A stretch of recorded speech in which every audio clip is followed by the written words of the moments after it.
नमस्कार मंडळी, आपल्या शेतामध्ये लागवड केलेल्या पिकांचं जंगली जनावरांपासून तसंच मोकाट जनावरांपासून आणि चोरांपासून संरक्षण करण्यासाठी आपण नेहमीच प्रयत्नशील असतो.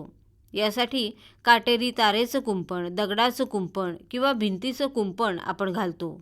पण आर्थिक खर्च जर बघितला तर ही कुंपणं अतिशय महाग पडतात. त्यामुळेच सजीव कुंपणाची लागवड करणं आता फायद्याचं ठरू लागलं आहे. यासाठी आपण करवंद, सागरगोटा, बांबू, मेहंदी, शिकेकाई, केतकी, विलायती बाभूळ, विलायती चिंच, निरगुंडी, घायपात अशा झाडांची निवड करू शकतो. या सर्व प्रजाती या बहुपयोगी असून त्यापासून कुंपणाशिवाय इतर फायदेसुद्धा मिळत असतात. कुंपणासाठी समतल पद्धतीनं आणि वरंबा पद्धतीनं शेताच्या सभोवार यापैकी एका प्रजातीची लागवड करता येते. सजीव कुंपणाची लागवड रोपाद्वारे किंवा बियाद्वारे पावसाळ्यामध्ये करावी. 1-2 वर्ष या प्रजातींची निगा राखली तर या प्रजातींचं शेताभोवती सजीव कुंपण कायमस्वरूपी आणि बिनखर्ची तयार होतं. सजीव कुंपणाचे फायदे तर सर्वांनाच माहिती आहेत.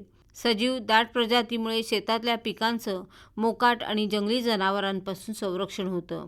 मुख्य म्हणजे वाऱ्याचा वेग कमी होऊन पिकांची हानी कमी होते.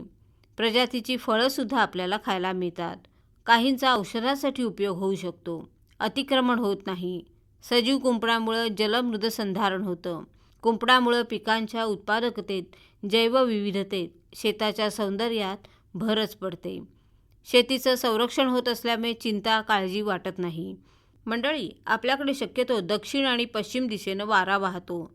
या वाहत्या वाऱ्याचा वेग कमी करण्यासाठी शेताच्या पश्चिम आणि दक्षिण भागात कायमस्वरूपाचा वारारोधक प्रतिबंधक पट्टा तयार करणं आवश्यक असतं.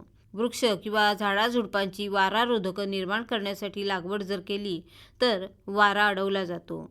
सोसाट्याच्या वाऱ्यामुळे शेतीचं जे नुकसान होतं ते कमी व्हायला मदत होते.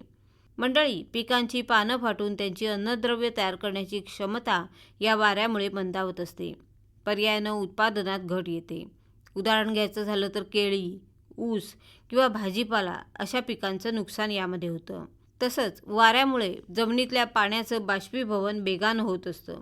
त्यामुळे ओलावा उडतो. थंडीच्या दिवसामध्ये बोचरे वारे जास्त नुकसानकारक असतात. तणांचा प्रसार होत असतो.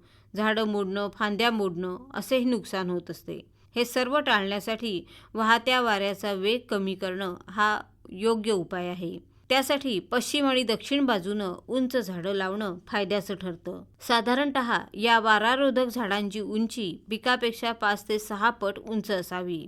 जर वाऱ्याचं प्रमाण जास्त असेल तर आणखी एका जादा वारारोधकाच्या पट्ट्या आतल्या बाजूनं तयार कराव्यात. म्हणजे वारारोधकांच्या 2 ओळींमुळे वारा अडवला जातो. यासाठी उंच वाढणारी झाडं, उदाहरणार्थ सुरू, कडुनिंब, फणस यांचा वापर करावा. तसंच 2 झाडांच्या मध्ये गिरीपुष्प, अगेप ही झाडं लावली तर वारा चांगलाच अडवला जातो आणि शेताला चांगल्या पद्धतीनं संरक्षण मिळतं.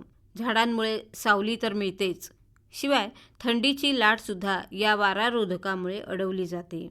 म्हणून शेतीसाठी सजीव कुंपणं करणं ही अतिशय फायद्याची अशी उपाययोजना आहे. बरं तर मंडळी, पुन्हा भेटूया पुढल्या कृषीवाणीमध्ये. तोपर्यंत नमस्कार.